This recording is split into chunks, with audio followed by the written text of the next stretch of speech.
تیسرا سوال اہم ہے اور جو یہ چیزیں ہمیں بھی فیس کرنا پڑتی ہیں، اور یقیناً یہ جب سوال آیا تو ان کو بھی یقیناً یہ دشوار ہوئے ہوں گے کہ اہل سنت کے اندر جو ناسبی اور یزیدی ٹائپ لوگ گھسے ہوئے ہیں وہ اس کے اوپر بحث کرتے ہیں، اور تھوڑی ہی دیر کے بعد ایک ان کے زوم میں جو انہوں نے لکھا ہے کہ مضبوط آرگیومنٹ پیش کرتے ہیں کہ حسین علیہ السلام اور یزید کے مسئلے سے متعلق قیامت کے دن پوچھا ہی نہیں جائے گا تو اس پر بحث میں الجھنے کا کیا فائدہ ہے، اور اس پر سکوت ہی اختیار کرنا چاہیے۔ تو میرا سوال یہ ہے، آپ تو جواب دیں گے، کہ یہ پہلے گھنٹے میں یا پہلے 10-20 منٹ جو بحث ہوتی ہے تو اس میں سکوت کا خیال نہیں رکھنا چاہیے؟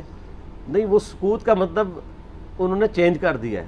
اچھا، سکوت کا مطلب یہ ہے کہ ہم جو کچھ بولتے رہے وہ ٹھیک ہے، آپ سکوت اختیار کریں، یہ مطلب ہوتا ہے سکوت کا۔ میں اس سوال کے اوپر نا 2 گھنٹے بول سکتا ہوں، لیکن کوشش کروں گا کہ میں مختصر سے وقت میں یہ کیڑا نکالوں۔ یہ موسٹ آسکڈ کوسچن ہے اس وقت، اور وہ بھی صرف اس لیے بنا ہے کہ میں نے کچے چٹے کھول دیے ہیں آل امیہ کے، بخاری اور مسلم کی روشنی میں۔ اب ان کو پڑ گئے ہیں ہاتھ پاؤں، تو اب یہ کہہ رہے ہیں سکوت اختیار کریں۔ جب آپ لوگ ناسبیت پھیلا رہے تھے، ناسبی کہتے ہیں جو سیدنا علی کے خلاف کھڑے ہونے والے لوگ ہیں، یزیدیت پھیلا رہے تھے، اس وقت آپ لوگوں کو کوئی شرم و حیا نہیں آئی ہے۔ اس وقت اگر آپ کو کہتے بھی تھے سکوت اختیار کریں تو آپ کہتے تھے نہیں جی نہیں، یہ بڑا ضروری ہے، یہ آج کل بدعت پھیلی ہے، ہم نے اس پہ بولنا ہے، یہ کرنا ہے۔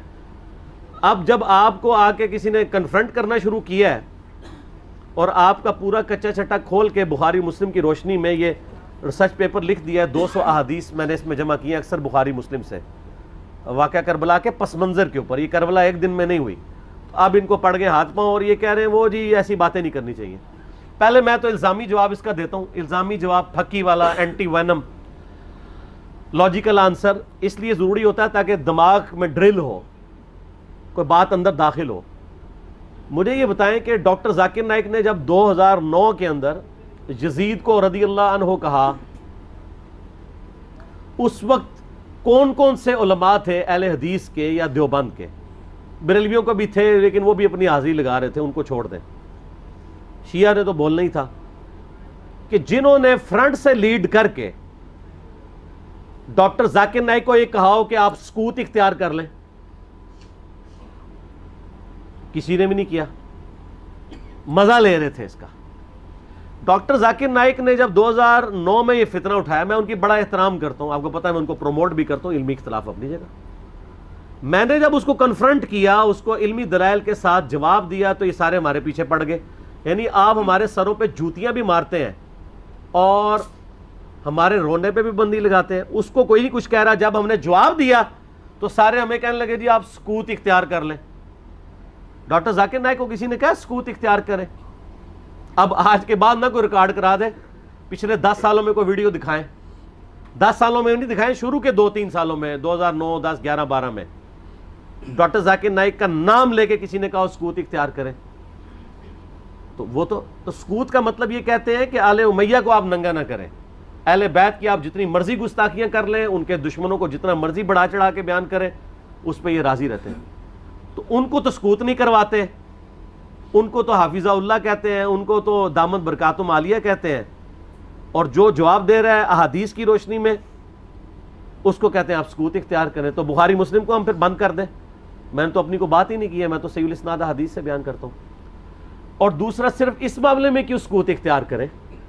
وہ کہتے ہیں نہیں اس لیے دیکھیں جی کربلا ہو چکی، کام ختم ہو گیا، اثرات تو آج تک ہیں، وہ تو پھر غزوہ بدر بھی ہو چکی ہوئی ہے، تو رمضان شریف میں آپ غزوہ بدر کے اوپر کیوں جمعے پڑھاتے ہیں؟ ختم کریں، غزوہ احد پہ ختم کریں، میلاد کے بھی سب کچھ پروگرام ختم کریں۔ نبی علیہ السلام پیدا ہوئے تھے، فوت ہو چکے، جنتوں میں زندہ ہیں، لیکن اب دنیا میں تو نہیں ہے۔ ان چیزوں کو یاد کیوں رکھا جاتا ہے؟ زندہ قومیں اپنے ماضی کے واقعات کو یاد رکھتی ہیں۔ پھر پورے کا پورا قرآن انسانی تاریخ کے کتنے بڑے بڑے واقعات بتاتا ہے جو ختم ہو چکے ہیں۔ برادران یوسف فوت ہو چکے ہیں، لیکن آج تک قرآن میں عبرت کے لیے انہوں نے جو کچھ اپنے بھائی کے ساتھ کیا، اور برادران یوسف وہ صحابی ہیں جن کا باپ بھی پیغمبر ہے، بھائی بھی پیغمبر ہے، ڈبل صحابی ہیں، لیکن آج بھی ان کی مثال دی جاتی ہے۔ تو کوئی اسے کوئی یہ نہیں سمجھتا کہ گستاخی ہو گئی ہے۔ پھر الٹیمیٹلی آ کے تو وہ سورہ بقرہ کی آیات پیش کرتے ہیں، تلک امۃ قد خلت لہا ما کسبت ولکم ما کسبتم. اور ظالموں اس آیت کا ترجمہ ہی تم لوگوں نے بدل دیا. یہ تو کانٹیکسٹ سٹارٹ ہو رہا ہے کہ یہودی کہتے تھے ہم ابراہیمی ہیں، ہمیں ابراہیم کی نسبت کام آ جائے گی. تو اللہ نے فرمایا تلک امۃ قد خلت، وہ بڑی نیک امت تھی، وہ تو جا چکی ہے. لہا ما کسبت ولکم ما کسبتم، ان کے لیے ان کے نیک اعمال ہیں اور تمہارے لیے تمہارے نیک اعمال ہیں. لہا ما کسبت ہے، علیہا کے ساتھ نہیں ہے. علیہا ہو تو ان کی گناہ کا وبال ان پہ، تمہارے گناہ کا وبال تم پہ. ان نیکیوں کے لیے بات ہو رہی ہے کہ کسی پرانے بزرگوں کی نیکیاں تمہارے کام نہیں آئیں گی. یہ نہیں بات ہو رہی کہ پرانے بزرگ اپنی برائیاں ساتھ لے گئے اور تم بھی اپنی برائیاں ان کو چھوڑو، ان کو ڈسکس ہی نہ کرو. یہ قرآن بات کیسے کر سکتا ہے؟ قرآن تو خود پرانوں کی غلطیوں کو ڈسکس کرتا ہے عبرت کے لیے. تو ترجمہ ہی بدل دیا. یہ یہودیوں کو ٹانٹ کیا گیا تھا کہ تم ابراہیمی ہونے کا دعویٰ کرتے ہو اور کہتے ہو ابراہیم کی نسبت ہمیں کام آئے گی، ان کے نیک مال تو وہ ان کے نیک مال ان کے لیے تھے. ہم ویسے کر رہے یہی ہیں، یا اللہ جو کچھ بھی ہے تیرے محبوب کی امت سے ہے. اس کے لیے، اس کو کنڈیم کرنے کے لیے تھا. انہوں نے پکڑ کے اس کا ترجمہ ہی بدل کے اور ہی مطلب اس میں سے نکال دیا. تو پھر اللہ تعالیٰ کی طرف سے بھی بندے چھوڑ دیے جاتے ہیں نا ایسے لوگوں پہ. پھر جو جھوم جھوم کے کہتے ہیں کہ نہ میں وابی، نہ میں بابی، میں ہوں مسلم علمی کتابی. آؤ علمی کتابی بات کرو. تو ان سے یہ پوچھیں کہ یہ جو آپ دفاع صحابہ کانفرنسز کرتے ہیں، تو قیامت والے دن آپ سے پوچھا جائے گا کہ آپ نے صحابہ کرام کے دفاع کے اوپر کانفرنسیں کرنی ہے کہ نہیں؟ کیوں نہیں؟ ہے کسی حدیث میں، آیت میں؟ نہیں. تو کیوں کر رہے ہیں؟ تو وہ کہیں گے ہاں پوچھا جائے گا. تو ہم بھی کہتے ہیں ہاں پوچھا جائے گا، بالکل پوچھا جائے گا. سورہ تکاثر میں آتا ہے نا، ثم لتسألن یومئذ عن النعیم، پھر اس قیامت کے دن تم سے ہر نعمت کے بارے میں پرسش ہوگی. کیٹاگوریکل ہے. جس کو اللہ نے علم دیا ہے نا، یہ اس کے پاس نعمت ہے، اس کے بارے میں پوچھا جائے گا علم آگے تک پہنچایا کہ نہیں، اور نہیں پہنچایا ہوگا تو لعنتی ہوگا وہ. یہ آیت ہے سورہ بقرہ کی، میں نے ریسرچ پیپر کے اوپر لکھی ہے سٹارٹ میں 159 اور 160. ان الذین یکتمون ما انزلنا من البینات والہدی، بے شک وہ لوگ جو چھپا لیتے ہیں ان روشن اور ہدایت کی چیزوں میں سے جن کو ہم نے لوگوں کی ہدایت کے لیے اپنی کتاب میں بیان کیا، ایسے لوگوں پر اللہ کی لعنت ہے اور تمام لعنت کرنے والوں کی لعنت ہے. الا الذین تابوا واصلحوا، سوائے ان لوگوں کے جو توبہ کر لیں، اپنی اصلاح کر لیں، وبینوا، اور اصلاح پہ اکتفا نہیں بلکہ وہ لوگوں کو بتا بھی دیں جو کچھ چھپایا تھا. فاولئک اتوب علیہم وانا التواب الرحیم، تو ایسوں کی توبہ اللہ قبول کرے گا اور اللہ تعالیٰ بخشنے والا مہربان ہے. اس کو سپورٹیو ایک حدیث بھی میں نے لکھی ہے، ترمذی میں، سنن نبی داؤد میں، سنن ابن ماجہ میں ہے کہ نبی علیہ السلام نے فرمایا جس شخص سے علم کی بات پوچھی گئی اور وہ اسے معلوم تھی اور اس کے باوجود اس نے چھپا لی، تو ایسے لوگوں کو قیامت والے دن آگ کی لگام دی جائے گی. تو یہ بڑا کریٹیکل ایشو ہے. علم اللہ کی نعمت ہے آپ کے پاس، اس کی قدر کے لوگوں کو صحیح بات بتائیں تو پوچھا جائے گا.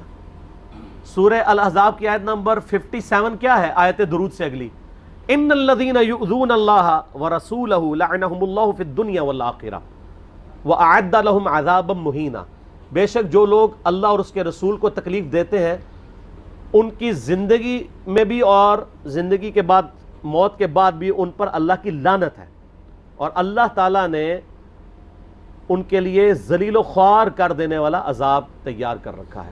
وَلِعَوْذُ بِاللَّهِ تَعَالَى اللَّهُمَّ أَجِرْنَا مِنَ النَّارِ. تو جو اللہ اور اس کے رسول کو اذیت دے رہے ہیں ان سے پوچھا نہیں جائے گا. تو یہ ایک ڈھکوسلا انہوں نے کیا ہوا ہے اپنی کمزوریوں پہ پردہ ڈالنے کے لیے. خود جو کچھ مناظرے کر رہے ہوتے ہیں اس کے بارے میں کیا پوچھا جائے گا؟ جو یہ کام کر رہے ہوتے ہیں وہ کہیں گے پوچھا جاتا ہے، تو اس کے بارے میں کیوں نہیں پوچھا جائے گا؟ اور جی کو یہ بنیادی مسئلہ ہے. فضائل صحابہ احمد بن حنبل کی کتاب میں 2 روایتیں ہیں صحیح سند کے ساتھ. ایک روایت میں ہے کہ سیدنا علی بن ابی طالب کہتے ہیں، یہ حدیث موقوف ہے اور ظاہر غیبی خبر ہے، نبی علیہ السلام کے بتانے پر موقوف ہے، کہ میری وجہ سے 2 فرقے گمراہ ہوں گے، ایک میری محبت میں غلوف کر کے، ایک میری دشمنی میں غلوف کر کے. اور دوسری روایت میں ہے فضائل صحابہ احمد بن حنبل کی کتاب میں کہ میری وجہ سے 2 فرقے دوزخ میں جائیں گے، ایک میری محبت میں غلوف کر کے، ایک میری دشمنی میں. تو جب آپ کی جنت اور دوزخ کا فیصلہ اس کے اوپر ہو رہا ہے تو پوچھا کیوں نہیں جائے گا؟ اچھا اپنا کام یہ پورا کر رہے ہیں کہ جو سیدنا علی کی شان میں غلو کر رہے ہیں ان کو یہ خوب سمجھا رہے ہیں کہ جی آپ اپنے آپ کو صحیح طریقے سے صحیح بندے کا پتر بنا لو ورنہ پوچھا جائے گا. تو جو سیدنا علی کے مخالفین ہیں ان کو سمجھانے کی ذمہ داری کس کی ہے؟ ان کو کون سمجھائے گا؟ وہ ساری اس پلیٹ فارم سے سمجھایا جا رہا ہے, دونوں کو سمجھایا جا رہا ہے اللہ کے فضل سے. تو جنت و دوزخ کا تو فیصلہ ہونا ہے. پھر جو صحیح مسلم کی حدیث ہے 240 انٹرنیشنل نمبر کے مطابق, علی سے محبت نہیں رکھے گا مگر مؤمن, علی سے بغض نہیں رکھے گا مگر منافق. تو آپ کے ایمان کا لٹمس ٹیسٹ ہی جو ہے وہ محبت علی ہے. تو جنت اور دوزخ کا فیصلہ اس کے اوپر نہیں ہونا. پھر غدیر خم کی حدیث جو صحیح مسلم میں 6225 سے 6228 تک ہے, آپ علیہ السلام کا آخری خطبوں میں سے ایک خطبہ ہے وفات سے 2.5 مہینے پہلے خم نامی گاؤں میں. اس میں کیا الفاظ ہیں؟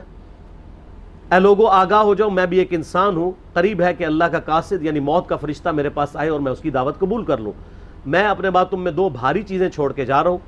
ان میں سے پہلی چیز اللہ کی کتاب ہے, اس میں ہدایت ہے, اس میں نور ہے. تم اللہ کی کتاب کو پکڑو, اپنا تعلق اس کے ساتھ مضبوط کرو. اللہ کی کتاب اللہ کی رسی ہے, جو اسے پکڑے گا ہدایت پہ ہوگا, جو چھوڑ دے گا گمراہ ہو جائے گا. اور دوسری بھاری چیز میرے اہل بیت ہیں. پھر 3 دفعہ آپ علیہ السلام نے فرمایا میں اپنے اہل بیت کے معاملے میں تمہیں اللہ کا خوف دلاتا ہوں, میں اپنے اہل بیت کے معاملے میں تمہیں اللہ کا خوف دلاتا ہوں, میں اپنے اہل بیت کے معاملے میں تمہیں اللہ کا خوف دلاتا ہوں. جب نبی علیہ السلام آپ کو ڈرا رہے ہیں, وہاں تو کسی نے کہا یا رسول اللہ اہل بیت کے بارے میں پوچھا جائے گا. پھر المستدرک الحاکم میں صحیح سند کے ساتھ حدیث ہے انٹرنیشنل نمبر کے مطابق 4712 کہ نبی علیہ السلام نے فرمایا اگر کوئی شخص پوری زندگی حجر اسود اور مقام ابراہیم کے درمیان نمازیں پڑھتا رہے اور روزے رکھتا رہے اور قیامت والے دن اللہ سے اس حال میں ملاقات کرے کہ ہم اہل بیت کا بغض اس کے دل میں ہوا, تو اللہ اسے ضرور دوزخ میں داخل کرے گا. اگر اہل بیت کا بغض نمازوں کے باوجود, اور عام نمازیں نہیں, حجر اسود اور مقام ابراہیم کے درمیان اور روزے رکھنے کے باوجود آپ کو دوزخ میں لے جا سکتا ہے, تو کیوں نہیں پوچھا جائے گا؟ ایک کہانیاں بند کرو. اصل میں ان بیچاروں کا بھی قصور نہیں, ان کے بڑے بزرگ بھی ان کو کہانیاں کراتے رہے. انہوں نے وہی کہانیاں سن کے تو آگے بیان کی. ان کو کیا پتا تھا کہ آگے تو مسئلہ کھڑا ہو جائے گا.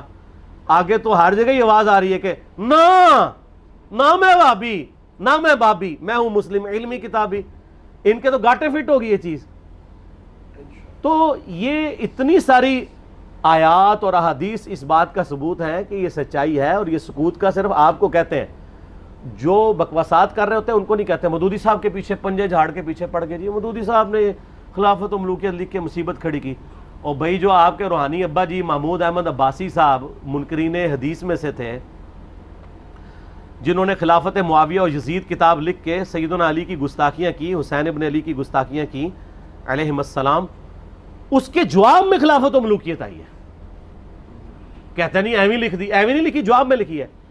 اور پھر سعودیہ کی فنڈنگ کے بعد یہاں پہ لوگوں نے جب حسین ابن علی کو نیچے کرنا شروع کیا اور یزید کو اوپر اور یزیدی پارٹی کو اوپر کرنا شروع کیا, تو پھر 5B آ گیا.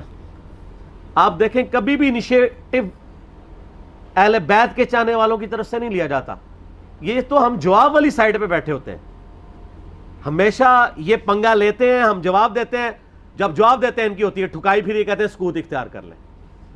سمجھ آ گئی آپ کو پوری گیم؟ یہ سکوت کا بات یہ کرتے ہی اس لیے ہیں کہ ان کی ہوتی ہے ٹھکائی. ان کو تو یہ حدیثیں ضمنی نہیں ہوتی ہیں. اب یہ اپنے عوام کو منہ نہیں دکھا سکتے, پھر ان کو بڑی مصیبت کھڑی ہو جاتی ہے کہ اب کیا کریں, کس طریقے سے اب قابو کریں. تو آخری حل یہ ہے سکوت اختیار کر لیں. سکوت آپ لوگوں نے تو کوئی نہیں اختیار کیا ہوا. آپ کے سامنے جب صحابہ کرام کی توہین ہوتی ہے تو آپ کیوں شیعہ کو سمجھاتے ہیں؟ سکوت اختیار کریں نا. کون سا آپ سے قیامت دن پوچھا جائے گا؟ یہ میں الزامی طور پہ بات کر رہا ہوں. اور آپ کے بڑے بزرگ سیدنا علی اور حسین ابن علی کی گستاخیاں کریں, ان سے اپنے بغض کا اظہار کریں, جب ہم ان کو سمجھائیں تو ہمیں کہتے ہیں آپ سکوت اختیار کریں. تو سر یہ 2 نمبر پالیسی چھوڑ دیں. میں نے پہلے بھی ان کو کہا ہے کہ لوگ گھاس کھانا چھوڑ چکے ہیں. پہلے لوگوں کو آپ نے بے زبان بھیڑے بنایا ہوا تھا, اب لوگوں کے ہاتھ میں قرآن و حدیث آ گیا, اور اس ریسرچ پیپر کے بعد تو یقین کریں ان کے پلے کوئی شے نہیں رہی ہے. یہ ریسرچ پیپر آپ ضرور منگوا کے پڑھیں, ایکسٹرا آرڈنری ریسرچ پیپر ہے. انشاءاللہ آپ کو معاملات کلیئر ہو جائیں گے انشاءاللہ تعالی. ٹھیک ہو گیا؟